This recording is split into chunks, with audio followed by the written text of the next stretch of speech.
Hey guys, Professor O'Kane here. I want to thank you guys for your support, tell you that it's great to be back, and as you can see by the thumbnail, this video is going to ruffle some feathers. Why do I say that? That's because I know blues purists, and I know that every one of them has their own favorite blues solo that they think is absolutely brilliant. And you know, I wouldn't be surprised if I was the person ending up singing Hellhound on My Trail after some of the purists came and hunted me down for this one. The main purpose of this video is to bring to light a solo that I feel is really brilliant in every way, shape or form. I've heard it hundreds of times now, I've played it dozens of times, and I really wanted to turn you guys onto it and pose it to you as amongst the best blues guitar solos of all time.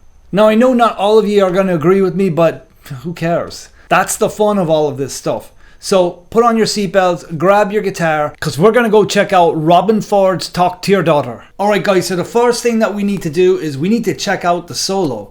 And not just the solo, we're going to listen to the fills that happened before the solo, because the entire thing from the fills all the way to the end of the solo is really remarkable. And if you've ever seen Robben Ford play live in the studio, there's some videos on YouTube of him doing that.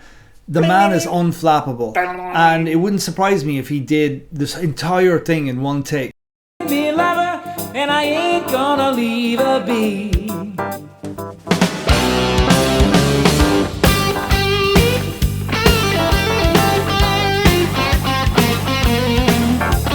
Hey, baby, please don't dog me around. Yeah.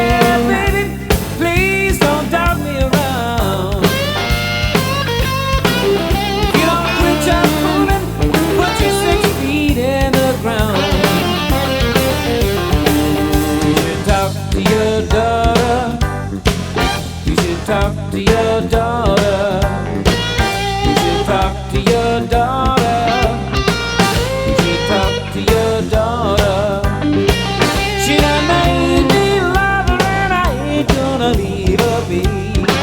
Talk to your daughter.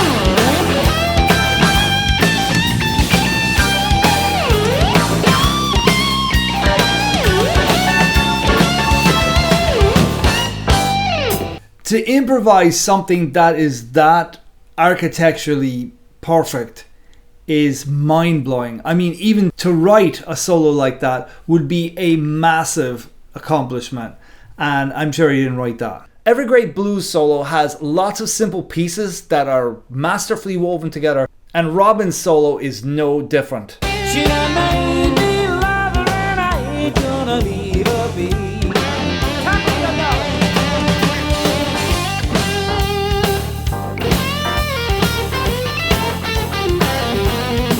Okay, so what he does there is he starts with this very typical Chuck Berryism.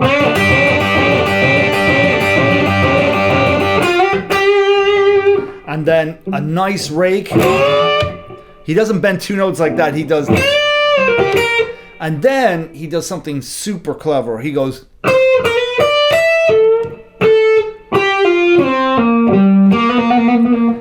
That little section there is so signature Robben Ford. It's very unique. Nobody else plays like that. And it's brilliant because it sets us up for the 4 chord, but not before he anticipates the 4 chord with, which is more brilliant. And then, so this is the downbeat right here.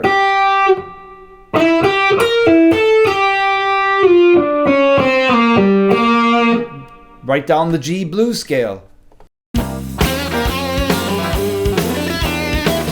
Now, I should mention something, that around this time, Robben came out with a tutorial. I think maybe it was on REH, I could be wrong.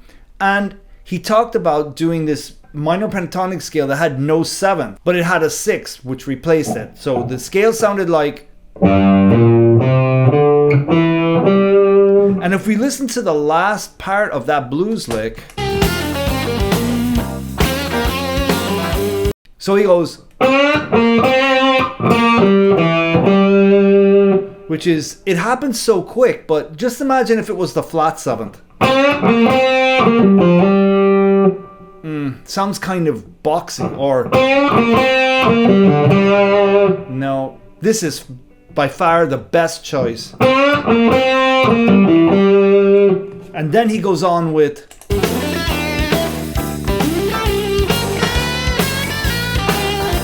So there's a lot going on at the very end of that little section. The first part, we have more G major pentatonic kind of sounds. And then Robben does these bends that harken back to pre-blues. I know people are going to be scratching their heads. What the heck is he talking about? I'm going to get to that in another video.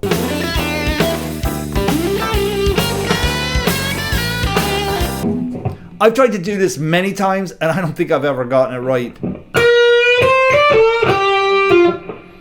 That's close. That's about as close as I'm ever going to get it. So just like Robben was anticipating the 4 chord, he also anticipates the 1 chord. So that's definitely a feature of his playing, and it's found in a lot of jazz players. And what he's doing here really creates a lot of velocity.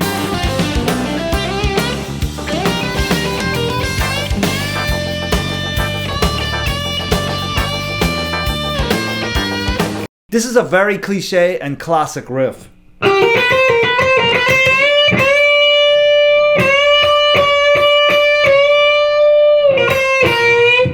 This next bit is absolutely one of the coolest lines that take you from 1 to 4.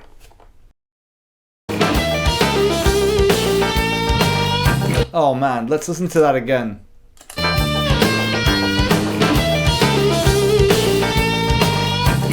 And it again anticipates the 4 chord. Actually, it goes like this. And you notice that his bends are always traveling upwards.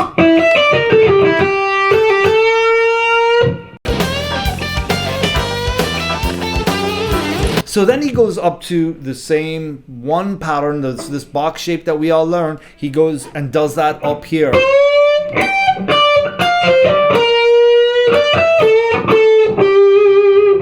Next stop, the double stops.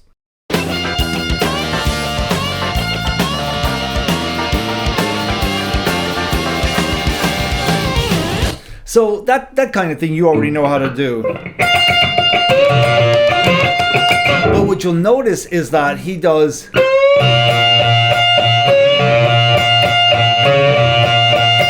Again, the bends are always moving upwards, and it really gives a liquidy sound to this solo.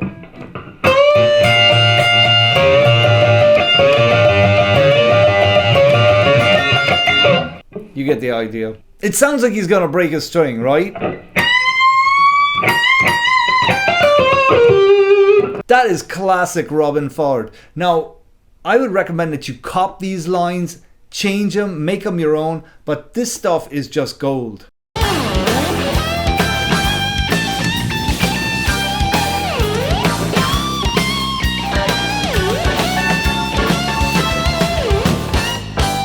Okay, so we're going to listen back to that. It's the connection, those long glisses that he does that connect these basic riffs. And the way he's playing them, it doesn't sound so basic. And if you just played the riffs minus the glisses, it would sound hollow, I think.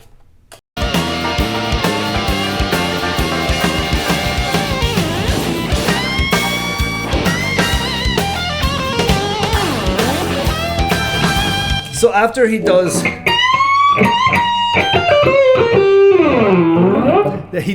that, The first thing you ever learn on the guitar, maybe?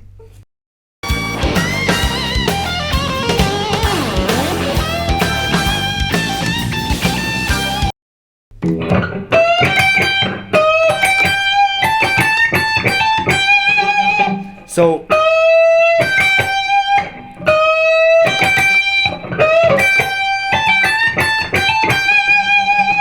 and then he does.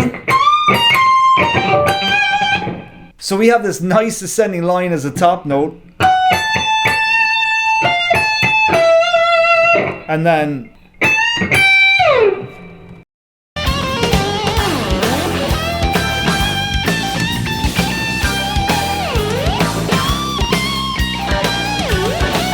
there's a gliss between every phrase.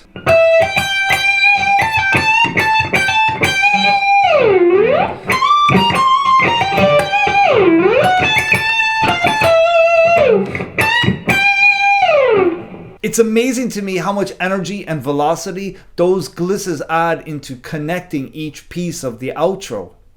Guys, thanks so much for sticking with me until the end of this. I really hope you got a lot out of this. And I realize, hey, might not be everybody's cuppa, but I think that if you give it some time and you let this percolate, you might just agree this is one of the best electric blues solos ever recorded. I really think that's the case. And I know that it's going out on a ledge, but I don't care. I'm a ledge walker. If you haven't subscribed yet, please do, and hit that notification bell. You know why? Because YouTube sometimes, I don't know, like they lose things. And again, I genuinely appreciate your support. So until next time, lads.